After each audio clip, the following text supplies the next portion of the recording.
ರಸ್ತೆಗಳ ಹೊಂಡದ ಬಗ್ಗೆ ದೂರು ನೀಡಿ ಮುಖ್ಯಮಂತ್ರಿಗೆ ಅವಹೇಳನ, ವಿಡಿಯೋ ಮಾಡಿದ ವ್ಯಕ್ತಿಯ ಬಂಧನ ಮತ್ತು ಕ್ಷಮೆಯಾಚನೆ.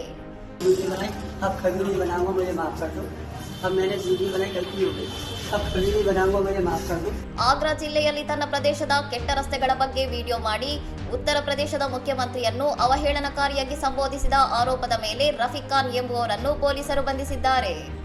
ಉತ್ತರ ಪ್ರದೇಶ ಮುಖ್ಯಮಂತ್ರಿ ತಕ್ಲಾಯೆ ಹೈ ವಿಕಾಸ್ ಎಂದು ರಸ್ತೆಗಳ ಹೊಂಡಗಳನ್ನು ತೋರಿಸುತ್ತಾ ಖಾನ್ ಮಾಡಿದ್ದ ವಿಡಿಯೋ ಸಾಮಾಜಿಕ ಜಾಲತಾಣಗಳಲ್ಲಿ ವೈರಲ್ ಆಗಿತ್ತು. ಘಟನೆಗೆ ಸಂಬಂಧಿಸಿದಂತೆ ಬಂಧನಕ್ಕೊಳಗಾದ ನಂತರ ಲಾಕ್ಅಪ್ನಿಂದ ಹೊರಬರುತ್ತಿರುವಾಗ ಖಾನ್ ಕೈ ಮುಗಿದು ತಾನು ಮಾಡಿದ ತಪ್ಪಿಗೆ ಸಾರ್ವಜನಿಕವಾಗಿ ಕ್ಷಮೆಯಾಚಿಸುತ್ತಿರುವ ಹೊಸ ವಿಡಿಯೋ ಹರಿದಾಡುತ್ತಿದೆ.